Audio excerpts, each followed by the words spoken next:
You want to think about your customer journey. I challenge anyone to go to their online presence, website, social media, and move Yeah. through it on your own. See what it feels like. See how it feels. See what it feels like if you were to binge at midnight so that you understand what your customer is going through. Always, always put your customer hat on. It is the best thing you can do for your online presence. Really understand who they are. Be as empathetic as you can be and put them first. It is about them. It is not about you, but it'll eventually be about you when you do good business for them. Today we have Tamara Mon Louis on the Systematic Selling Podcast. Tamara is the founder of Monovan Digital Solutions, launched in 2018. She has more than 2 decades of digital marketing experience across several key industries, including hospitality, travel, healthcare, and education, helping those brands grow their revenue online. An amazing fact, Tamara was selected from over 3,000 candidates to be the e-commerce manager at Hilton Worldwide, where she developed and executed digital strategies that took back the Hilton brand's search engine market share. She's also host of the popular Your Business and Digital podcast. I've gotten to know Tamara through the East Orlando Chamber of Commerce here in Orlando, Florida. She is the real deal when it comes to digital marketing, and I have come across several of her clients here in Orlando who sing her praises. That's why I invited her to join us to talk about how we can integrate digital marketing strategies and best practices into our B2B sales processes. So without further ado, let's get ready for this episode of the Systematic Selling Podcast. Tamara, welcome to the pod. Thank you so much for having me, Sean. Super excited to be here today. Hi, everyone. So excited to have you. Anything you would like to add or clarify from that intro? No, I think you hit the nail on the head. You just missed that I'm from Trinidad, so that's always a fun fact. Well, you know what? I was going to kick us off on that conversation, so I'm glad you brought that up. So you're born in Trinidad and Tobago, correct? Yep. Walk Grew up. me through walk me through your journey of how you got to the States, and we'll talk about your journey from there. Yeah, 100%, definitely. So born in Trinidad and Tobago, I lived there till I was 19, and then I moved to the US for college. So I went to Rutgers University, and moving to America was very interesting. I always like to say, especially growing up in Trinidad, in at 19, I'm cool. I have all my very cool friends, and Yeah. I moved to America and I sound different. And people are like, what the what? So it was a really interesting dynamic. But, Rutgers was, one of the schools that I was definitely super interested in going to. And, it gave me a lot of opportunity to, again, really learn a little bit more about the American culture. We Hmm. traveled. Fortunately for me, I was traveling almost every year, because my mom's brother and my dad's brother lived in the US. So we would travel Yeah. consistently here. But being on vacation and coming to live, two very different, Two different things. Yeah. two different animals. So it was, learning to start off at the bottom of the social ladders, Mhm. again, and really kind of, you almost like making, being like, I swear I'm cool. I promise I am. Yeah. But it was an opportunity to connect with new people, different cultures. America is that melting pot. Trinidad is very It is. cosmopolitan as well, but it allowed me to definitely connect with different folks. It allowed me to lean into my Caribbean culture a little bit more too. Mm. So I made a lot of Caribbean friends, but I also made friends outside of that. And so it was a great building block for me. It allowed me to lean into a lot of the things that I learned in the Caribbean, that hard work, that dedication to Yeah. really move the needle forward. I have a degree in economics. And then Mm. to then move through some of the jobs, some of the places that I've been was really about, really leaning into what we like to call Caribbean excellence. And Yeah. they are, my my mom is a tiger mom. So that's just how Caribbean parents are. It's kind of Yes. like, you're going to get it done. So it was really leading into those things. And then, seeing the opportunity in America and really being like, okay, great. How do I connect the things that I've learned? The Yeah. gift of gab, which is one of them as well, too. That's what you get from growing up in the Caribbean. How do I connect Yeah. all those dots to really find my way and find my space? And then, eventually get to a point of creating my own brand here in Mhm. America. So it's been a journey. It's been an interesting Yeah. journey. I would not change it for the world. Oh, that's awesome. And I'm curious as to what it was about Rutgers, leaving Trinidad, going to New Jersey, going to Rutgers. What was it about the university that you're like, you know what? This is going to be a good fit for me of what I want to do and accomplish when I'm in America.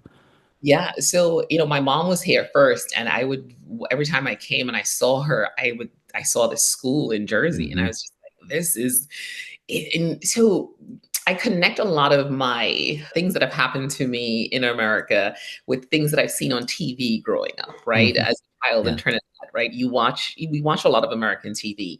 And so the college experience was one of the things that you saw all the time, shows like A Yeah. Different World, Hmm. any movie that was college specific. So when I come visit my mom, before I eventually got here permanently, I would see the school and I would see people going to the school because she lived very close to the school. So the school was like almost underneath the Ben Franklin Bridge, right? So I went to Rutgers Hmm. Camden. And so I would walk underneath the bridge and I would see the students and we'd walk through the campus to get Yeah. to places. And it was just like, oh my goodness, this is the college experience. This is the thing I've seen. That's And awesome. so I see pictures in my head.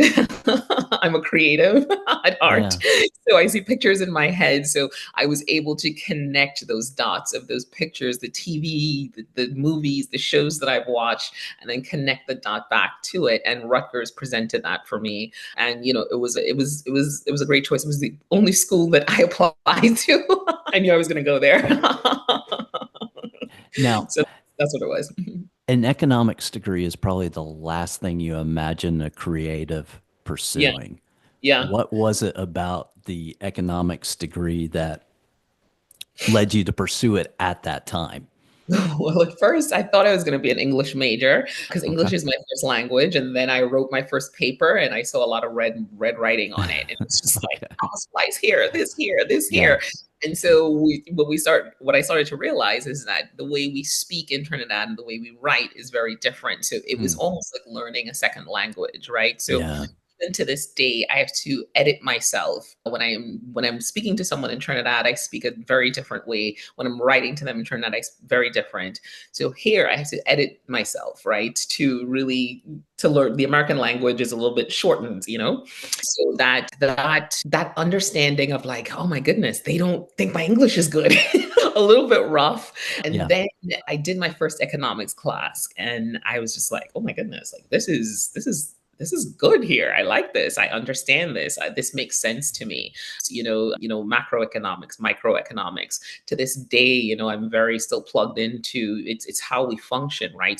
Even when I was in the hotel industry, seasonalities, all those things play Yes. back into it, right? Economics plays back into the business. Economics is fundamentally about business, so I watch a lot of CNBC.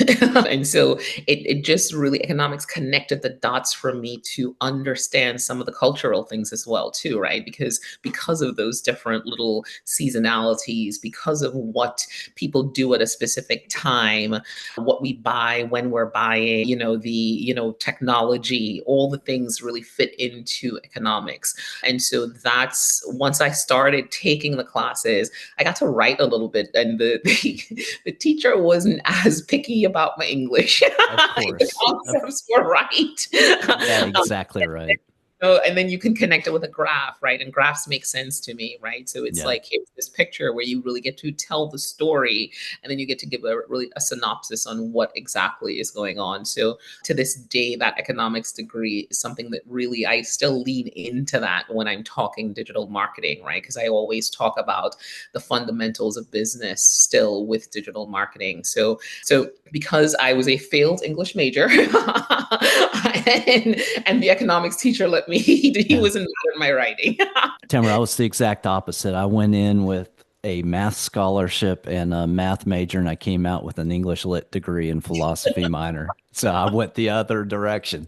Now, I I can really appreciate what you're talking about, that impact of the economics degree, because that's what I hear a lot when you and I have spoken before, and you're one of the few folks in marketing that don't talk about deliverables. You talk about impact on the business. Mhm. And that's not only a marketing thing, that's in a lot of ways, us in sales need to talk less about what our product is, but more about, especially in B2B sales, more about what our product or service does to the business. And so I've really appreciated that. I had no idea you had the economics degree. Now it makes complete sense. So walk me through your early career. We're going to build up to in your story of when you launched Monovan, but early in your career, you get your economics degree at Rutgers, you go out and you start your career. What are you doing at that time? So I start my career and I am working at Rockefeller Group Telecommunications. So apparently, when you get your degree, you don't necessarily work in your degree when you get Yeah. the degree, right? I didn't even realize that. I'm like, oh, you know, so an economist. I'm not an economist. You take the first job that you get. So I moved to New York City. I got a job at Rockefeller Group Telecommunications, and it was cool. It paid the bills. What was your role? So I started off by doing, they were building back in the day PBXs, right? So they focused Yeah. on the PBX system and they really focused on those for B2B clients. Mm. So I was kind of like one of those people that I didn't set up the PBX, but I kind of did a little bit of troubleshooting / account management in that area. And then eventually I moved over to a team, which was an elite team. It was a Morgan team from Morgan Stanley specifically. So they built Mhm. all the PBXs for them. So that kind of, got me closer, I guess, to the economics piece. So I Right. was on that team for a while. And I think I was at that company for about 2 years. And then, so I'm not traditional in that sometimes the rules that businesses have, don't add up to me because these rules are sometimes made up by, somebody else who thought this would work this way. And, What's an example of a rule an at that example of a time? rule is, so Yeah. we were working at Morgan Stanley, we worked with union folks. So we Mhm. were at times we'd have big projects where they're pulling different PBXs because Yeah. Morgan Stanley, they may be moving traders here, there. So they're doing a lot of work. And so I was not in a union and I was working with people in a union. And Mhm. they have different rules. And so with them having different rules, one project we worked on, things did not finish based on some rule that they had, and I got in trouble the next Right. day. And the impact, I had no impact on what could or could not happen based on their union rules. And so getting in trouble that day was just really interesting. And when you get in trouble in corporate America, it's very, you got to sign this piece of paper and you have to, It's it's a paperwork. whole different type of getting in trouble. And it just didn't add up to me. It didn't make sense, right? Because these guys have these rules, then like how do we account for that? And then why am I in trouble? And I don't necessarily agree with what's happening. So I decided not to sign the paper. That led to more conversation, and eventually I was just like, I thought it through and I quit the job. Mm. So I was just like, so I called my dad. By this time, he's living in the US, and I called my dad and I'm like, hey, I quit because, I was just like, it just didn't make sense, right? And I'm like, I would have to really compromise myself. And Yeah. so in corporate America, I found a lot of times there was a compromise that I had to make that really, now as I see myself as a leader of a business, I understand why I could not make those compromises, right? It wasn't that I was Mhm. an arrogant 20 something year old. It was just simply, if it didn't make logical sense, I couldn't align with it. So my dad Sure. was like, you quit your job. What are you going to do? I was just like, I think I'm going to go back to school. So my dad loved when I went back. He loved school, right? So Yeah. he's just like, okay, we'll pay your rent for a year. I'm like, awesome. So I went back to school and I did a certificate program in multimedia design and really focused in on the graphic design elements, Flash, all Mhm. the things that were happening. So I wanted to lean into that creative side. Leaned into, as I told you before, my mom was a tiger mom. My dad was, he thought I was going to be a politician. So they focused on those things. I didn't necessarily focus on the creative side. Yeah. So I took the opportunity to go in and really lean into that creative side, did some graphic design work, and it was a great program that kind of got me to a point of like, okay, I could see how I can leverage this. And then the next job that I got a job as a at Pearson Education, and what I was doing there is that I was a multimedia specialist at that time. While working at Pearson, I got a lot of opportunity to start presenting to sales teams about digital and little things that I was Yeah. learning, design, all those things, which was a lot of fun. And then I went back to school again. I went back to NYU and I did an evening program where I focused on digital marketing. And so this was Yeah. really in the early stages of digital marketing when, there were people like, there's this one teacher, I remember his name was Gene DeLubrio, and he was like one of the founders. He was like one of these guys who was doing Google Analytics when it had just come Yeah. out. We had people from Digitas that was teaching us. There Yeah. was one lady specifically, her name was Sharon Stone, not the actress. Yeah. But I remember learning from these people who were on the ground doing this digital marketing thing. So Mm. it was, now I had the creative elements of the graphic design, multimedia design, but now I'm learning all the analytics. I'm learning how it comes together as a marketing plan, and then I have the economics. So I don't realize that I'm on the cusp of a brand new career, but I am like, okay, something's happening here. And I'm also building my presentation skills, right? I am Pearson, they're putting me in front of the sales team at every sales meeting to present different concepts to them. So I'm honing in my presentation skills, building out, talking in front of people, building out, educating people. You know what I mean? I'm building the foundations of Monovan Digital, not realizing it. After that, I tried something radical and I was like, hey, it's time to look for another job. I have these new skills that I've really Yeah. honed in on. People were complimenting me at times. So I'm like, okay, let's see what we do here. Yeah. And I remember paying $500 to get my resume redone. And it was the best $500 investment. And then I I imagine. opened up my resume to say, hey, I'm willing to be relocated. So I was like, hey, you know what? I'll get a job in New York, but I'll get a job anywhere in America because I've already moved from Trinidad at this point. So I can live anywhere pretty much, right? I've already made the big move. Anywhere in America is good.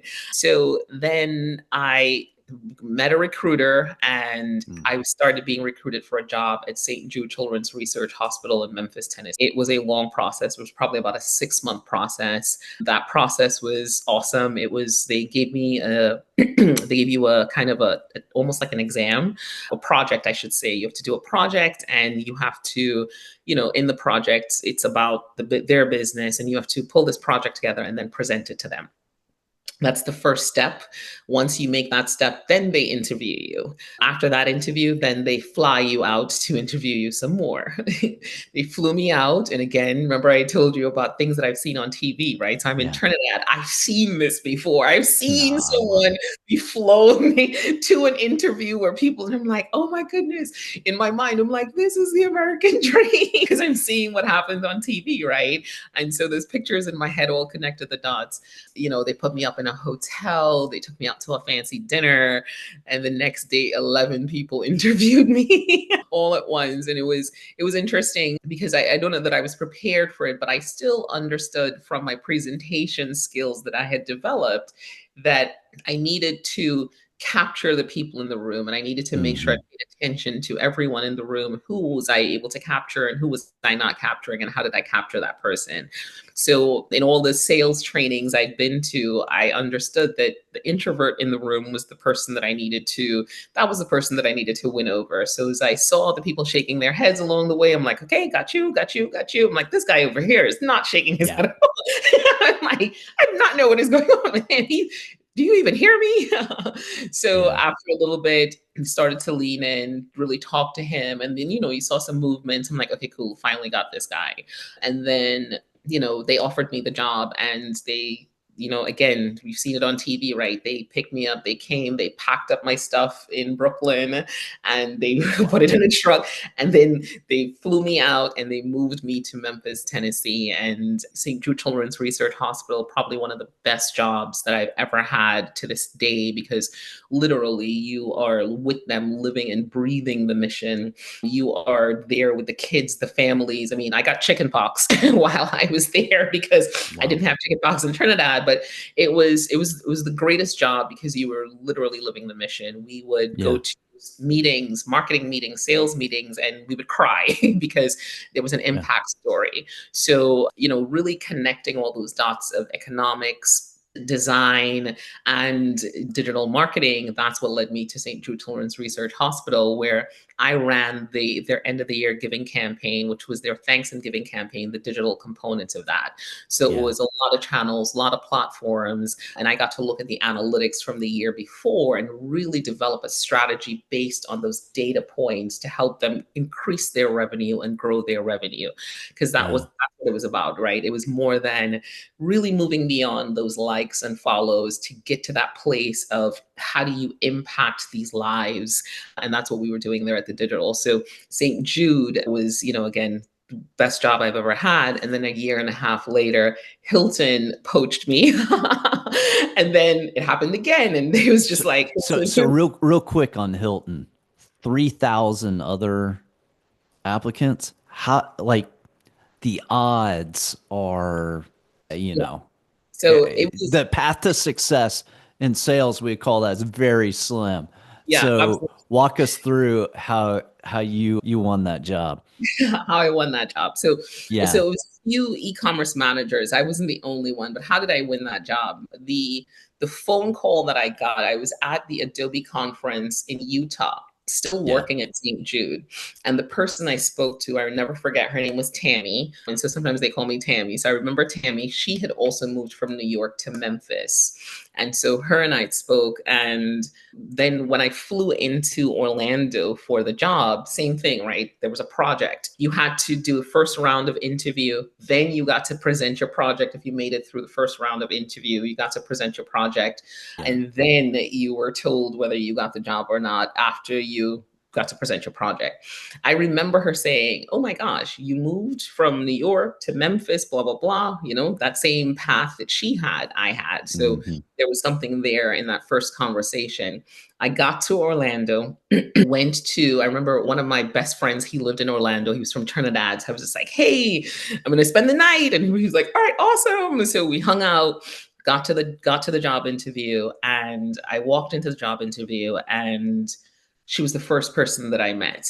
And she said, hey, I'm like, hey, how are you? I'm like, Tamara. She's like, I'm like, Tammy. She's like, yes, absolutely.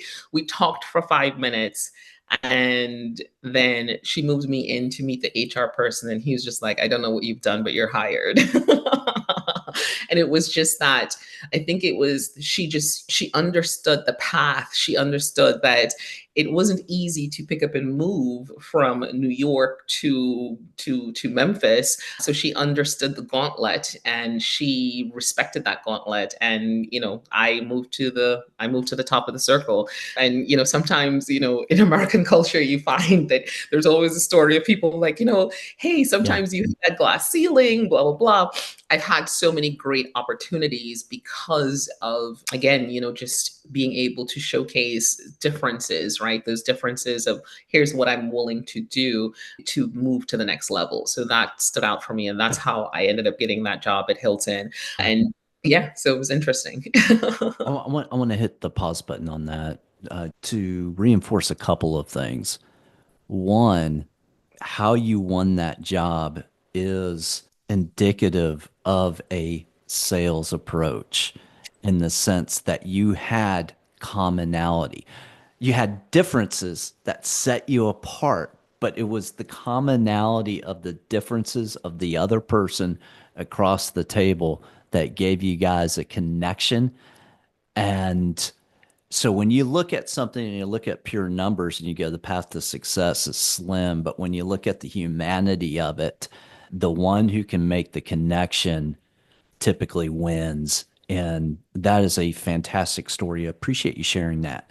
Another theme that kept coming up as you were talking about your story, I can picture it almost like a triangle in the way that you view your approach to marketing. On one point of the triangle, you have the creative. On the other, you have the analytics. And on the other, you have the economics, the impact on the business. Mhm. Each one in and of itself is not as relevant as the combined structure of when those 3 points are put together. And I would argue that a similar model works in sales, keeping Mm, the same, the analytics and the economic impact on the business. And the difference from marketing and sales is instead of the creative, it is it is the process, it's the outreach, it's the cultivation, it is all those things that make up that selling process. Then you look at the analytics to go what's working, what's not, what adjustments do we need to make, and right. then what's the impact on the business. Mhm. So the those three things, is that accurate to what you were seeing when it comes to your the way you see business in the Absolutely. marketing world? Absolutely. That's the trifecta right there, right? It is It is. the it is the creative because marketing is allows for creativity, but it also allows for that creativity has to be within the realm of the business, right? It can't really be, we can't go crazy wild. We have to have that structure because it has to come back to those business goals, right? I can create a pretty flyer, I can create a pretty video, but what is it going to do for the business? Because business leaders want to talk about their business goals, right? They want to talk about increasing revenue by 10%, 20% year over year, right? So Yeah. that's the conversation that I'm having, even though I understand that yes, a pretty picture is going to come with it. I understand that the thing that's going to connect is going to be that. And then I understand that showing them the data points, right? What are the data points that you're looking at, right? How does that money in the bank, how does that connect back to those digital marketing metrics, right? Is it an impression? Is it a like? Is it a follow? Is it an email address? How are we giving Mhm. you those data points to say, hey, this is what's going to move you to that 10% or 20% increase in revenue? On the podcast, I say that consistently. How do we Mhm. leverage digital to grow your business all the time? Because it's really important. We want it to always be CFO approved. That makes the marketing real to the business leader or the business executive. I love that. The CFO approved, and in the vernacular, someone would be like, appeasing the bean counters or whatever the case might be. But that is so important. I've been in the marketing world. I've led teams of writers and copywriters and designers, and I remember I would partner with PR marketing agencies, and you're given a directive to produce a piece of content. But what would drive me nuts is you're like, I have no idea, being this far removed, what kind of impact this will make on is this even the right strategy or piece of content for that end customer? Right. And having those degrees of separation just made it frustrating and also made it hard to justify, you know, you being involved in that account because you can't Absolutely. point to this is the impact. Right. Your only standard is this a well-written, good-looking piece of content, Right. Right. which So may or may not produce sales. Exactly. So, and it changes the game when you show up to say, okay, here's how this is going to impact the business. Here's how this piece of this writing, this blog post, here's how this is going to impact the business. It starts at the Yeah. top of the funnel, or to Yeah. the middle of the funnel. And then from this, what you will get is, because I can go to a CFO and say, hey, this blog post is going to get us email addresses, and those email addresses get us closer to that number, because now we can connect with those people, continue to nurture them, right? Build that know, Yeah. like, trust factor with them. And of these people, we want to capture about 1,500 of those people. And then we want to convert about 5% of them, because we understand, that blogs may convert, once people know, like, trust you, it may convert through email. After you get the blog, it may convert about 5% of those people to get us to this place of Yep. 10, 20%. Right there, that's the formula for them, right? So the CFO is now like, gotcha. I understand. And each step along the way, you're able to say to that CFO is just like moving along with you to see the numbers. On our podcast, we have a CFO, Andrea Ragu. She is, I mean, Mm. she's the best digital marketer now. She's been on the podcast with us for Yeah. 5 seasons, and she's a digital marketer because she sees the numbers, and that's all that matters to her, right? And so we're able to have Hmm. that clear conversation. I love that. And in a moment here, I'd like to talk about how you went from Hilton Worldwide and launching, and then ultimately launching your company. But before I do, you bring up this idea of know, like, trust, which certainly applies to marketing. I'd say it also applies to sales. But if you could break down that know, like, trust framework. Yeah, absolutely.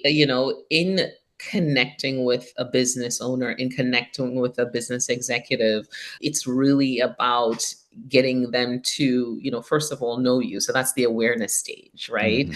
And I have a perfect example, if you would allow me. Sure. So one of my clients currently is the Salvation Army of Orlando Area Command. And building that know, like, trust factor through the East Orlando Chamber of Commerce, one of their employees is a member. She interviewed me at what they call Testimonial Tuesdays Yep. at the East Orlando Chamber. And so we had a conversation. It was a nonprofit conversation. Now, I met her before. She was an ambassador. We did a one-on-one. So we Hmm. got to know each other. But then she interviewed me for that Testimonial Tuesday. And I said to her, just let's talk nonprofit. You ask me questions that you're interested in. Hmm. In that conversation led us to her things that she was thinking about digital, and I answered every question that she had. And it's still a great video to this day. After that got me to the point of, now she knew me, now she trusted me, right? She's like, hey, or maybe she liked me, because at that point she's just like, oh, she answered my questions. This made sense Hmm. to me. I made it about her business. It was really about her. And then the next step was her inviting me to come to present to her team. I came, I presented to her team, I talked nonprofit, I talked the same things we talked about here. How do we move to a higher donation point? How do we move volunteers to donors? How do we move? I talked their language. So that got them to a point where they trusted me. And then about a year later, they signed with me. So that was me moving through that process of know, like, trust, and then getting to a point where they signed. That know, like, trust factor is so important for a business owner, for a business executive, because they want to understand that you can get them where they need to go, and they want to be able to trust you before they actually give you their money, right? So Yeah. it's a process that I spend time making sure that I'm like, okay, how do I speak your language?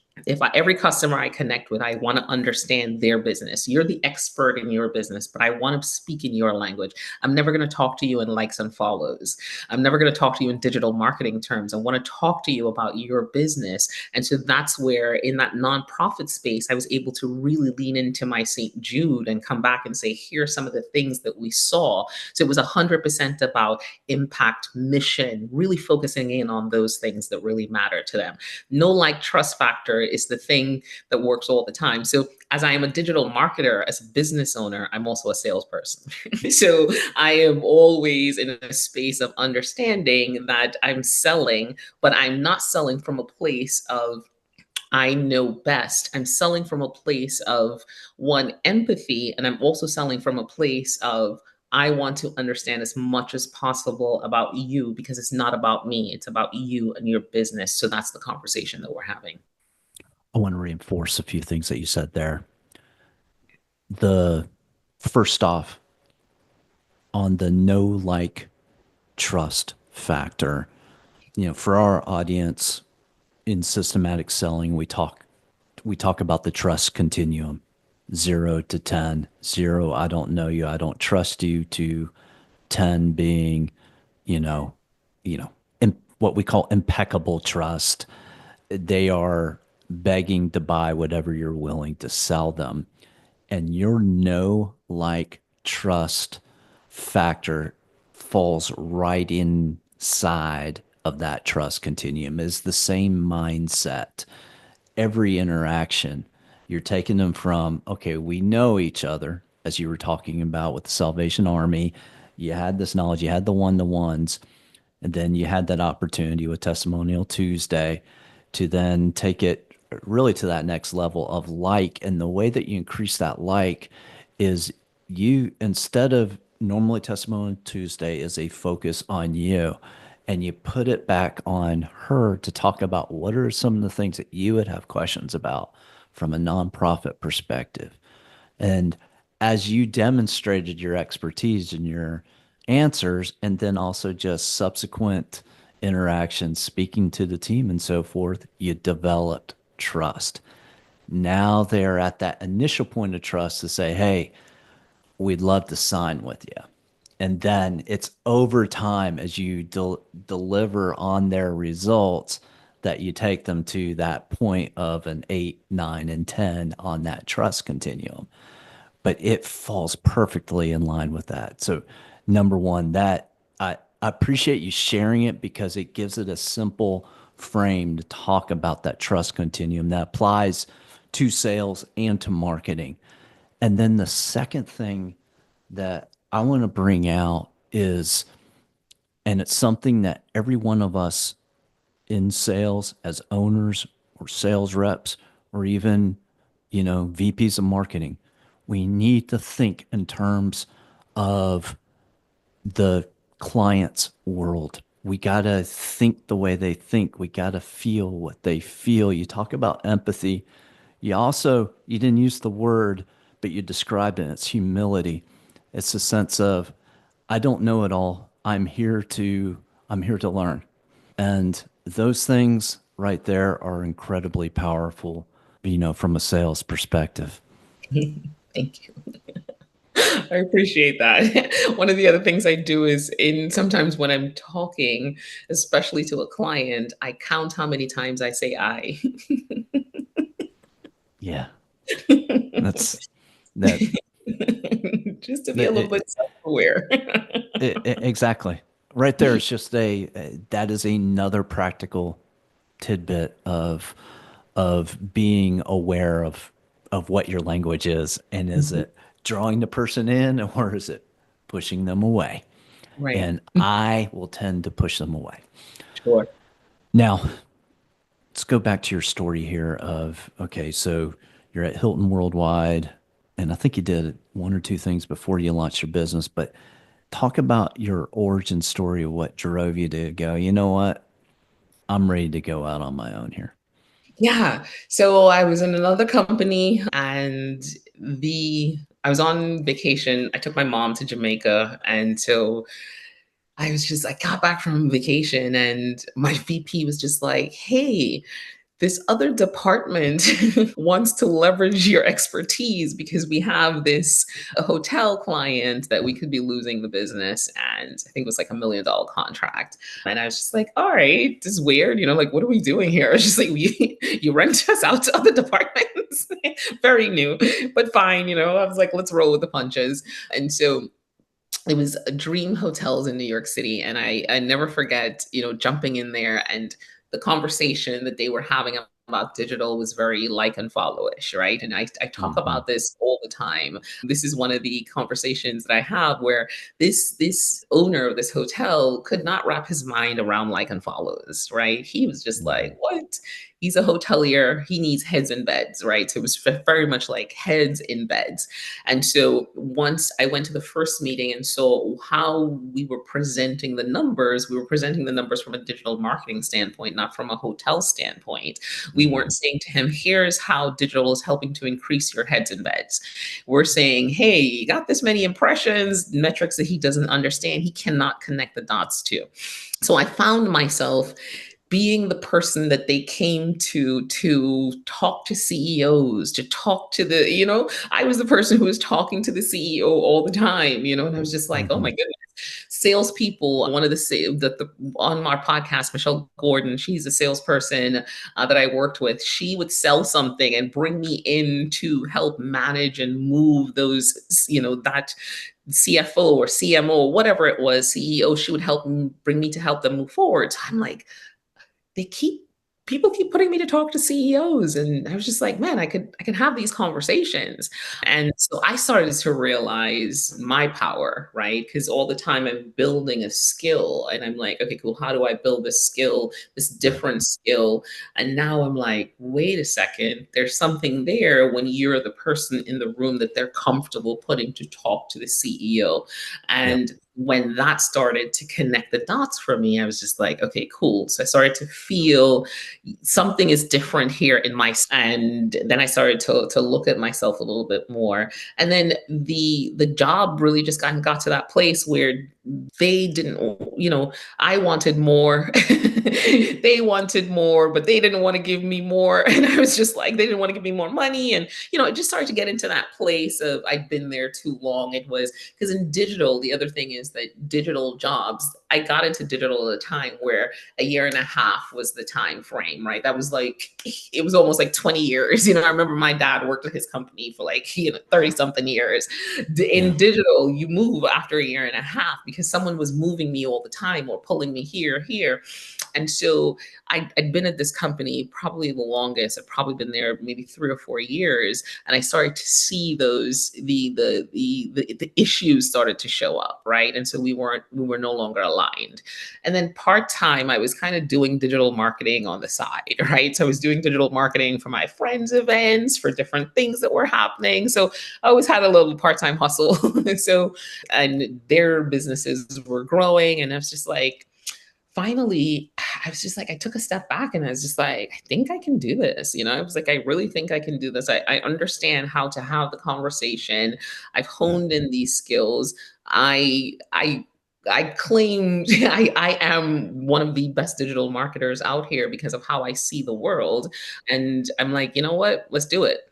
So I took some time off and then I just kind of started leaning into what was already a part-time hustle. I started leaning into it.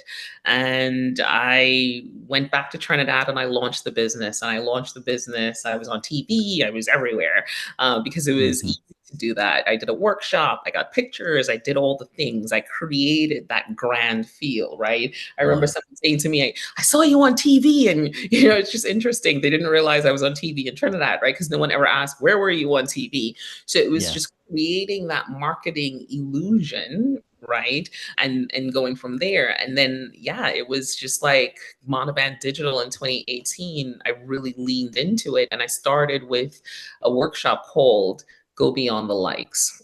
And Mm. that's really talking to businesses about going beyond those likes and follows, because the lessons that I learned over time was that no business owner understood those metrics.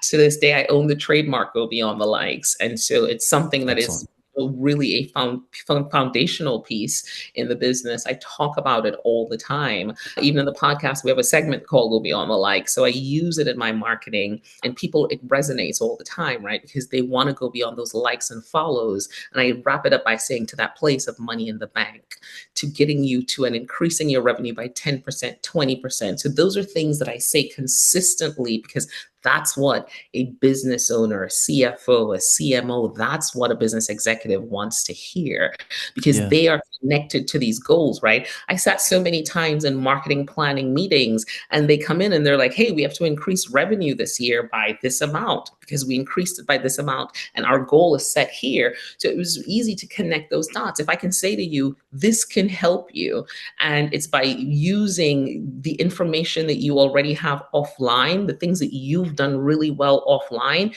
we take that and we translate it into digital. We're not doing anything crazy different. We're translating the wins that you already have into digital. Now, offline, it might be 5 or 6 steps, but in digital, it might be about 15 steps because we have to get them through that digital funnel, right? Clear the noise, move them through that funnel, through that place of, again, know, like, trust factor, and that place of moving through that sales funnel, but connecting it to a customer journey. I like to say that, your customer on digital will find you sometimes late at night, right? At midnight while Yeah. they're on their phones and they're binging, and you want to have that content that's there that can move them down that funnel. So by the time you wake up in the morning, you have an email address or you have a phone number, you have a way, or they booked on your calendar. So those are the differences. So it's about translating what you've done really well offline into that online space. Here's something I'm curious about. So I work with a lot of my clients are in the trades.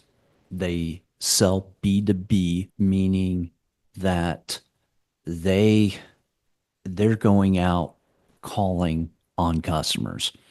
It's very much a relationship driven process, a trust driven process. I'll work with, they might be $2 million companies. It could be $8 million revenue companies, $10 million revenue companies plus. And most of them don't have marketing departments. Most of them don't even have formal marketing being done. It's all sales driven. So when I'm brought in, typically the starting point that I look at, okay, they're established companies, they're already having stuff going on here. What's the lowest hanging fruit? I'll start with, reverse engineering and figuring out their proposal close rate. Whatever that is, what can we do to improve it? Because that's the low. You take the existing flow into that pipeline and go, how can we be more efficient? And a 10% change on that can be a huge impact on revenue. That's one aspect. The second aspect that I look at, or I call it a second lever for growth, is you look at your revenue per sale or your revenue per job in the trades and go, okay, what are ways that we can upsell? Do we need to adjust pricing? What are the different strategies here in order to make that number go up? Small changes over a lot of proposals and a lot of jobs can make a huge impact. Now, the third lever is the proposal volume, but proposal volume is impacted at the what you would call the top of funnel, what in sales we call, the beginning of that pipeline. That is, what goes there will impact how many proposal opportunities or at bats that you have later on. My question for you, a lot of these companies don't use marketing. What should they be thinking about in terms of marketing that can help drive those numbers, especially at the top of funnel, the beginning of the pipe, but even in the other areas as well? What are some strategies that they need to be thinking about? Yeah, search. I mean, we do it all the time, right? I mean, search is so important. That's how we start. We, as the customer, when we put our customer hats on, as customers, we start our journey in search. We go to Google. I mean, how many times have you used Google for today? Right. Right. And so that's really the opportunity. The opportunity is to look for that person or that business that is actually searching for you online. They're not searching for you, but they're searching for your product or your service. and Right. they're in that space trying to solve a problem. Well, the things that you're saying to your current customer, the problems that you're solving, if you can translate that into digital through a blog post, through a PDF, through the right landing page, you've opened up a whole new group of people who are starting their search online, because many of us in different generations are starting our search online. It's not just Right. a Gen Zer thing or a Gen Alpha thing, right? It's like we start our Gen X, millennials, they start their search online. So that is a whole group of people that you have not considered. That's a whole group of people that really you can move into the pipeline, but you're moving them into the pipeline through maybe answering their questions, right? Frequently Yep. asked questions, the questions that they have. Maybe you're moving them through a process of, giving them a quick quiz that they can, get a result. You are getting them to a point where they search, you become the answer. Because that's what Mm. we're looking for when we search, right? We're looking for an answer. People search for a few different reasons. They search Right. with intent to buy, depending on the specific keyword. It's that intent to buy. They're searching to research, to really understand a little bit more that can eventually lead them to buy. So if you become the answer, you're now opening up yourself to people that you may not have considered. And that piece of that market share could change the game for your business, right? Now you're looking at, hey, that could be an additional 10% piece of revenue that's coming, 10%, you know what I mean, more people coming to your Yep. business that you have not even considered. And that's where the difference is, right? So I would say starting in search. And when I look at things like YouTube, so search is YouTube, search is Google, search is Bing, search is eventually social media, of course, but that's sometimes the place that you can come to after, right? When people think about digital, they're always thinking about what I need to do in social media.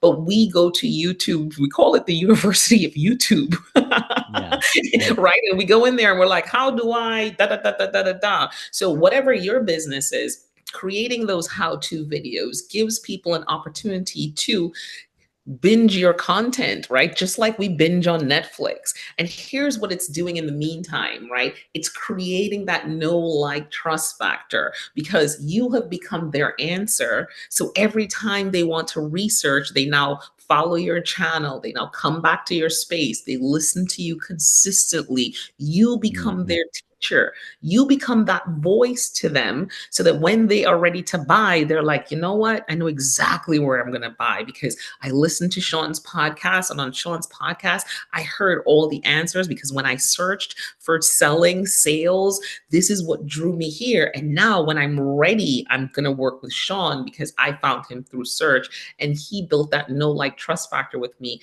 midnight at night while I was binging on my phone because I had some downtime. So that's where B2B businesses need to be. They really need to start off in those search spaces.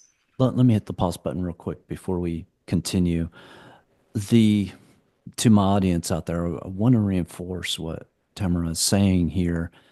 In my own sales career, when I was selling trucks, my biggest competitive advantage, even though it's B2B sales, I would go and I'd reach out, I'd do cold reach outs, everything else. But my biggest competitive advantage was that I wrote feature articles for the trade publications in the fleet industry, so that companies that were buying dozens to hundreds of trucks a year, I could get meetings and I would go in and people would know who I was. And that is a form of marketing. It wasn't a search engine thing. It eventually became that way as it was published on the internet. But that is a core component of sales. I sold a product. I sold trucks, but these fleet managers bought expertise. And so, if I can still anything to my founders and sales reps out there, even when you're selling a product or you're selling a service, whatever it is, they're ultimately buying your expertise to trust that you know what the heck you're doing and that you'll follow through. And what Tamara is talking about here is a way of establishing that before you're even directly interacting with the customer. So it primes potential prospects to begin trusting you on that. So we go ahead, Tamara. No, you're 100% right. You become the answer to their questions, and Yeah. that's where they start in search, right? Asking questions and being the answer is exactly where you want to be, and that is market share that you may not have considered. Right. So I like to think of the internet too as market share. I like to think of search as market share. What Hmm. percent market share do you want to own in search? Because that also helps you to now grow your business, right? How You do you quantify that? How do you quantify it? So search Yeah. comes, so okay, it's gonna get a little technical here, but I'm It, gonna break it's it. it's it's it's fine, but just as in a general way, when you talk about market share and search, Yeah, what does that mean? we are able to, Google is able to give us, Bing, Google, any of these search engines are able to say, okay, let's go search, sales tools, for instance, right? Hmm. So sales tools has a search volume on a monthly basis. So Yeah. let's just say that search volume, it gets maybe, I don't know, 1,000 searches on a monthly basis. So if it gets 1,000 searches on a monthly basis, you now have an opportunity to say, okay, great. Who's ranking number one for this? Okay, it's this business. Who's ranking number two for this? It's this business. They're getting, I want to capture some of that. And my goal is to get 5% of that search volume coming to my business. So Yeah. 5%, you start off by saying, I want to get 5% of that. Maybe I want to start off and be number three and get 5%. But then slowly I want to move up, because as I put more content to support that keyword, that's when I start moving up to become one, two. Maybe I'm adding some Google ads on top of that. So I'm showing up. That's really that search results page is really your that's where you kind of get the all the information, right? And so you want to show up one, two, three. That's your real estate in search. And so the real estate in search now gives you an opportunity to capture that market share. So starting off with organic keywords, leaning in and building around that, and then Mhm. moving to add paid to it, or even starting with paid and then leaning into the organic, right? Okay. Whichever way you consider it. But understanding that search volume, working with a marketing team to say, hey, what's my market share potential? So when we work with clients sometimes and we're doing SEO for them, search engine optimization, we're looking at those 5 or 6 keywords and we're saying, great, the search volume potential of these keywords adds up to about 5,000 searches a month. We want Mhm. you to then, we want to start off by capturing, moving from 5% all the way up to 10%, right? But we know that that can happen over the next year. It takes about 3 months for you to show up in search, right? Mm. About 3 months for it to start really kicking in. And so Yeah. then you start looking to see, okay, great, how many clicks am I getting coming to my website through tools like Google Search Console, through tools like SEMrush? You start understanding how much Google Analytics, how much of that traffic is coming to your site, and then what are they doing? Are they clicking? How much time are they spending reading the article? Because now we can really look at that. They're spending 5 minutes on a page. I wrote this article. I understand it takes about 5 minutes for them to read it. Now, how many of them are actually filling out my form? Or how many of them are giving me their email address? Or how many of them are coming back? Or are they starting to follow me on social media? How are Yeah. they connecting with me? And then you start looking at where in my ecosystem are they coming in through? And then you start looking to really understand. You start asking the question, how did you find me? Right? So you start connecting the dots. And that's how you look at really measuring market share in search and Yeah. understanding your real estate in search. Does that make sense? That makes complete sense. So you talked, so going back to this B2B service setting, you talked about SEO on the front end, and to support SEO, search engine optimization, you would produce useful, helpful, authoritative content in order to drive that. What are some of the other strategies, best practices these companies should have in mind, whether top of funnel or middle of funnel? Well, email marketing, email marketing is definitely one of those. I'd say that's email marketing is middle of funnel. Email marketing is also, sometimes the bottom of the funnel as well, too. Email marketing is important because once someone has said to, here's my email address, right? If I give you my email address, I'm literally saying to you, your potential customer saying to you, I want to hear from you at least once a month. I want you in my inbox at least once a month. I'm giving you that opportunity. So now it's time for you to really go through that process and show up in their inbox once a month. Show up in their inbox. You determine, hey, you know what, we're sending emails twice a month, once a month, whatever it is, and you show up in that space. Yeah. Email marketing is still the thing that moves the needle in a way that sometimes we don't even understand, right? It's still one of the top performing strategies for digital because people are really picky now about who they give their emails to, right? So when Yep. people are saying, I want you there at least once a month, so you have an opportunity to now present to them, here's a case study, here's something funny, here's something a little bit more about you, here's something specific, because now email marketing, where it gets important, is segmenting the list, understanding as much as possible about that person. So you and I talked about this. We have a quiz that's connected to our website, Mhm. and that quiz allows people to, determine, do you have a strong online presence, weak online presence, medium online presence. But the questions give them certain, questions say to them, are you looking at your analytics? Do you know your top performing content? Based on weak, strong, or medium, I can now take that and segment people into those buckets and start having conversations with them that are very specific to them. So it's an Mhm. opportunity to create custom content. Now, you don't have to overproduce and do a lot of different content, but create custom content that supports that person and making sure that you're segmenting those lists and talking to the people the way they need to be spoken to, right? We talked about that empathy, knowing what they're interested in, really having your customer hat on all the time, even in email. Then you also get to share, here's some success stories, because people want to, they want to know, well, who have you helped? How has that worked for them? So email marketing, I would say, is another strategy that could be really important for B2B customers.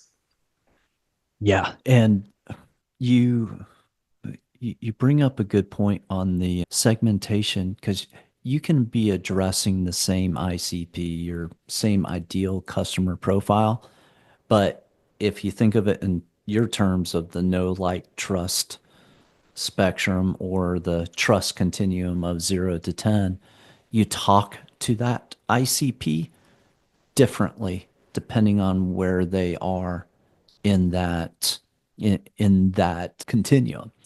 So being able to segment your list is a powerful concept.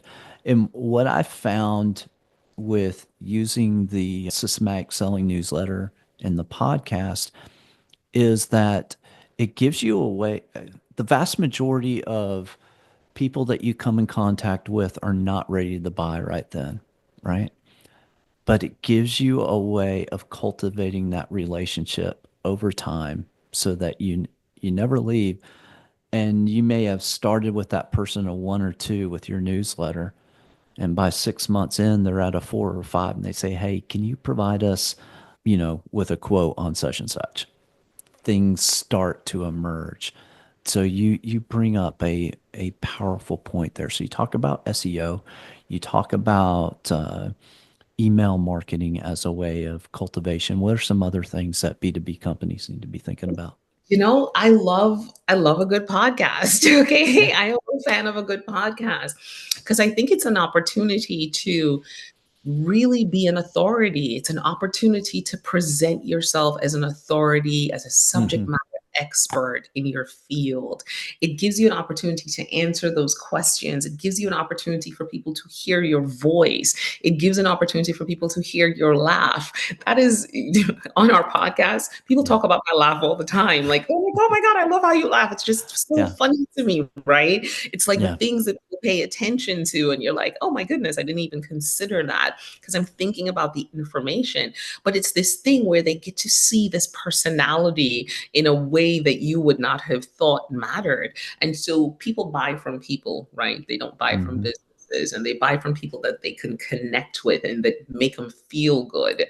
And so that's where I love a good podcast, because it's top of the funnel, but it's also middle of the funnel. Because if I'm listening and I come back and I'm listening to you over and over and over again, I understand certain things, right? Whenever we run our podcast, we did a podcast and we were talking about, we have a segment called Hot Topics. And Yeah. in that Hot Topic segment, we talked about Adidas, right? And Adidas was, what were they doing? Oh, they had, after they broke up with Kanye, they Yeah. actually increased their revenue, like going back to, I think they increased their prices. Yeah. But in that Hot Topics, we talked about the fact that Adidas is actually not pronounced Adidas, it's Adidas. I remember that. Yeah. Right? And so, no lie to you, that week, everywhere I went, chamber wise, I talked to people, they were like, I had no idea it was Adidas. And I was just Yeah. like, mind blown how many people Yeah. caught on to that, right? And so it was these little things that said to me, I'm moving the needle. These people may be at the top of my funnel, right? But they're listening, they're taking in the information. My podcast is at 7 o'clock in the morning, it's live, right? So Yeah. they're waking up at 7 in the morning to listen, to then see me and talk about it. So now I'm building this know, like, trust factor, right? It helped more, there are sometimes we do those not testimonial Tuesdays, we do merchant Mondays. I found that a lot more people come out to Merchant Mondays sometimes to see me because they've listened to my podcast. They've heard me, right? We've gotten Yeah. business from the podcast. So it's an opportunity to present yourself as a subject matter expert. It's an opportunity to answer those frequently asked questions that you get all the time, right? You get the Yeah. same questions over and over and over and over. Well, guess what? Just imagine taking the opportunity to answer those questions, whether it's through video, whether it's just through audio. A podcast is a great way to really lean into positioning yourself as a subject matter expert. We talk about thought leadership all the time. I remember when I first heard the term, I was just like, what is a thought leader? I'm like, Yeah. when they put weird words together, I'm always just like, don't make stuff up. I'm like, and then Yeah. it's kind of like it connects the dot. That gets you to be a true thought leader. And all you're doing is you're answering the questions that you would have been answering offline anyway. So you're just now saying, hey, this is the content that I'm creating that supports you. And people get to see a little bit of you, that personality, that vibe, also helping to build that know, like, trust factor. So I think those would be my top three things. If you Yeah. have an opportunity, become a subject matter expert, do a podcast. If not, focus in on SEO. If not, focus in on email marketing. And if you can do all three of them, you can actually take the podcast, optimize the podcast for search, email the podcast out. You can roll them all together and make them work for you, because it's about creating the right content that Yep. resonates with your customer, right? Because they want content that they want. They don't just want you to create random content. They don't care what you ate this morning. Mm. They care about getting their questions answered, because when we are searching, when we are listening, when we are on our phones, we are the most selfish. And that's where you have to really make sure. I always talk to people about putting their customer hat on. What does your Mhm. customer want? What are they thinking? How are they feeling as they go through that process? And that's how you build out that customer journey to get them those answers that they need. I also like, when you talked about the three things, search engine optimization, the email marketing, and the podcast, so much of it ties into each other. For example, the thing that drives search is the content that you develop, which the podcast helps doing that in multiple ways. You've got the long form that you did for the entire episode. You've got clips that you can cut up. You've got a transcript that you can then create articles from, which can then help drive search. But your podcast can also be a piece of content that's pushed out in your email newsletter. So it's supporting that. And so these things tie in together, which I absolutely love. There was there was a thought that hit me while you were talking, and it got me to when you said, "Hey, if you can put yourself in the position of being that subject matter expert, do it." And one of the things that hit me as you were talking is I imagine myself back when I was selling trucks. And If I were selling trucks today as a sales rep, I would launch a podcast. I would launch the podcast where I could talk about the new updates in GM's trucks for 2025. I would, we always would have like the manufacturer's reps come by the dealership. I would interview the manufacturer's reps and going, hey, what are we seeing going on in the pipeline? What are you seeing throughout the industry as you're calling on these different reps? And so many areas of opportunities to get people to talk and cultivate that relationship is huge. And nobody else in that space is doing it. So if you are selling commercial trucks, begin thinking about that and apply a lot of these principles that Tamara's talking about, because that is applying marketing to sales. Now, Absolutely. as we close out, I've been on both sides of the table. As I've run a marketing agency, I've been in sales. And what I've also noticed is that there tends to be in a lot of the companies that I go into, there is dysfunction between the marketing department and the sales department. Like, what the heck? There's competition where there needs to be collaboration, right? So, how would you define, from your perspective, these two different disciplines? So going back to your own life story where you talked or about that story when you got that job of there was differences, but then there were these with that person who eventually hired you. How would you apply that to sales and marketing? The differences and how they can mesh together. Yeah, absolutely, man. I love salespeople as a marketer. Yeah. They're some of my favorite people. How the synergies, sales, they're talking to the customer all the time, right? Mhm. They understand what the customer is thinking. They understand the questions that they're asking. They understand the problems that they're having. They understand exactly what's going on.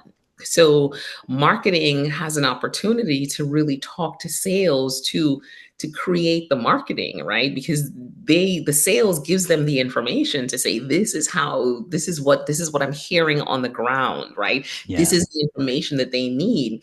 And then marketing has an opportunity to say, okay, great, we can take this and create this in an innovative way that makes sense, but we can also apply this to help you drive marketing qualified leads, right? So we can say, not only are we giving you the support that you need in order to go deal with your customer, we're bringing in new customers for you that Mm. actually have gone through a part of the journey and that are pretty warm. So the synergies between the two, and we're still using that information that you gave us to kind of reach a little bit more of those people. So the synergies between the two, they cannot function. It's a perfect marriage. They cannot function without each other. And so whenever I see, whenever I hear there's marketing and sales beef, I'm like, this is not hip hop. What are we doing? Yeah. Right? There needs to be no beef. I'm like, it should be the perfect marriage, because Yeah. there's so much that can be done when you sit and you talk to a salesperson and you understand and you pull that information from their brain and you take the look at the creativity, the things that you can do with marketing to say, okay, great, Yeah. we can solve for this by, maybe it sounds like, man, they might need a quiz, or it sounds like they might need a perfect example. I worked with Cambridge Publishing. And Mm. so one of the things we recognize is that they were selling to teachers, and the teachers sometimes had to go to key decision makers, right? They're selling books. So they had to go to key decision makers. What the teacher needed was almost like a toolkit. So if the teacher believed in the book, right? The teacher could now go to that base of maybe other teachers, maybe other key decision makers to say, I really like this book, but here's Yeah. my toolkit. So getting that information from sales and being marketing and saying, let's give these teachers the toolkit so that they can continue the sales process before you get in front of those people. They're going to get in front of those people and they need to convince them. So why not give them a toolkit? So now all of a sudden, marketing is giving sales something that they're like, oh my goodness, wow. So by the time this person is like, yes, they're not the decision maker, but they're able to go convince them with the toolkit, and it's moved the needle. It's now moved this entire account to the middle of the funnel. So by the time the salesperson comes back, everyone that's on board is fully aware. So the opportunity there allows for great tools that you can create for sales. And then the opportunity for marketing is to go back to sales and be like, you know what, here's what I've done for you lately. I give Yeah. you marketing qualified leads, because the Yeah. question is always, what have you done for me lately? And the other thing is like, hey, sales is like, you never do anything for me, right? So it's like marketing and sales. If your departments do not work well together, they need therapy, because it should be the perfect marriage. And we should definitely be like, hey, what's the problem? And a lot of times they don't realize that, again, they are the answer to each other. They should go hand in hand. And yeah, this is not Drake and Kendrick Lamar. No beef. Love it. Is there anything that we haven't talked about today that you think would be important for our audience to know about? I'd say the last thing I would say is that, we talked a little bit about content a little while ago. And I want to say that content is the gasoline that drives your sales funnel and it drives your customer journey, right? And that's how Yeah. you should really consider content. Content is moving as people move through that sales funnel. It's the thing that's kind of drawing them in. It's the thing that's moving Yeah. it through. So you want to consider the content in that way, right? Just like that gasoline that really moves that funnel. And you want to think about your customer journey. I challenge anyone to go to their online presence, website, social media, and move Yeah. through it on your own. See what it feels like. See how it feels. See what it feels like if you were to binge at midnight, so that you understand what your customer is going through. Always, always put your customer hat on. It is the best thing you can do for your online presence. Really understand who they are, be as empathetic as you can be, and put them first. It is about them. It is not about you, but it'll eventually be about you when you do good business for them. Where can our audience find you? Yeah, you guys can find me at monovandigital.com. You can definitely connect with me there. There is a book a consult button on the website, so feel free to book a consult. You can also find me at Your Business in Digital on YouTube. That is my podcast. I hang out in those spaces. Feel free to connect with me. I would be happy to hear from you. Awesome. Well, Tamara, thank you so much. I really appreciate you investing your time, sharing your knowledge with our audience. This has been an amazing time. So thank you. Thank you for having me. I appreciate it so much. You bet. Thank you.